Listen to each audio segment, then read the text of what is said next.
Sir ನಮಸ್ಕಾರ. ನನ್ನ ಹೆಸರು ಶೇಖರ್ ಅಂತ. ಮೈಸೂರು ತಾಲೂಕು ಹೆಡ್ಡಳ್ಳಿ ಗ್ರಾಮದಲ್ಲಿ ವಾಸವಾಗಿದ್ದೀವಿ. ನಾವಿಬ್ಬರು ಬ್ರದರ್ಸು. ನಾವು 3 ಎಕರೆ ಪಪ್ಪಾಯ ತೋಟ ಅಗ್ರಿಕಲ್ಚರ್ ಮಾಡ್ತಾಯಿದ್ದೀವಿ. ಸೊ ಇದಕ್ಕೆ ತುಂಬ ವೈರಸ್ ಬಂದುಬಿಟ್ಟಿತ್ತು. ನಾವು ಕೆಮಿಕಲ್ ಹೊಡೆದು ನಮಗೂ ಏನೂ ಡೆವಲಪ್ಮೆಂಟೇ ಕಾಣಿಲ್ಲ. ಕೃಷಿ ಇಲಾಖೆಯಲ್ಲಿ ಹೇಮಂತ್ ಅಂತ ಇದ್ದಾರೆ, ಅವರು ವಸಂತ್ ಕುಮಾರ್ ಸರ್ ಅವರು ಕಾಂಟ್ಯಾಕ್ಟ್ ಮಾಡಿಕೊಟ್ರು ನಮಗೆ. ಅವ್ರ ಹತ್ರ ಹೋಗ್ಬಿಟ್ಟು, ಸರ್ ತೋಟ ಈ ಥರ ಆಗಿದೆ, ನಮಗೆ ಏನು ಮಾಡೋದು ಅಂತ ಕೇಳಿದಕ್ಕೆ ಅವರು 2 ಸ್ಪ್ರೇ ಕೊಡ್ತೀನಿ, ಸ್ಪ್ರೇ ಮಾಡ್ಬಿಟ್ಟು ನೋಡ್ಬಿಟ್ಟು ನಮಗೆ ರಿಸಲ್ಟ್ ಹೇಳಿ ನೀವು ಅಂತ ಹೇಳಿದ್ರು. ನಾವು ಹೋಗ್ಬಿಟ್ಟು ಅವ್ರ ಹತ್ರ ಸ್ಪ್ರೇ ತಗೊಂಡು, ಅವರು ಸ್ಪ್ರೇ ಮಾತ್ರ ಕೊಡಲಿಲ್ಲ, ಯಾವ ಥರ ಗಿಡ ಬೆಳವಣಿಗೆ ಹೆಂಗೆ ಮಾಡಬೇಕು, ಯಾವ ಥರ ಕೆಲಸ ಮಾಡುತ್ತೆ ಅಂತ ಎಲ್ಲ ಡೀಟೇಲಾಗಿ ಎಲ್ಲ ಹೇಳ್ಕೊಟ್ರು. ನಾವು ಬಂದು 2 ಸ್ಪ್ರೇ ಮಾಡ್ದೋ ಅಷ್ಟೇ ಸರ್. ತೋಟ ಎಲ್ಲ ಫುಲ್ಲು ಹೂವೆಲ್ಲ ಉದುರ್ತಾಯಿತ್ತು. ಈ ಥರ ಹೂ ನೋಡಿ, ಹೂವೆಲ್ಲ ತುಂಬ ಚೆನ್ನಾಗಿ ನಿಂತ್ಕೊಂಡಿದೆ, ಕಾಯೆಲ್ಲ ಫುಲ್ ಶೈನಿಂಗ್ ಎಲ್ಲ ಚೆನ್ನಾಗಿದೆ.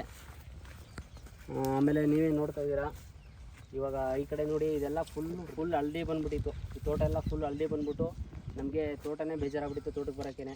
2 ಸ್ಪ್ರೇ ಮಾಡ್ದೋ, 10 ಡೇಸ್ಗೆ ಒಂದ್ಸರಿ ಸ್ಪ್ರೇ ಮಾಡಿ ಅಂತ ಹೇಳಿದ್ರು. ಮಾಡಿದ್ವಿ, ಎಲ್ಲ ಗ್ರೀನ್ ತುಂಬಿಕೊಂಡಿದೆ. ಕೆಳಗಡೆ ಎಲ್ಲ ನೋಡಿ ಎಲ್ಲ ಎಷ್ಟು ಕಲರ್ ಇದೆ, ಮೇಲ್ಗಡೆ ಎಲ್ಲ ಇವ್ರು ಸ್ಪ್ರೇ ಮಾಡಿದ ತಕ್ಷಣ ಎಲ್ಲ ಈ ಥರ ಚೇಂಜ್ ಆಗೋಯ್ತು ಗಿಡ ಎಲ್ಲ.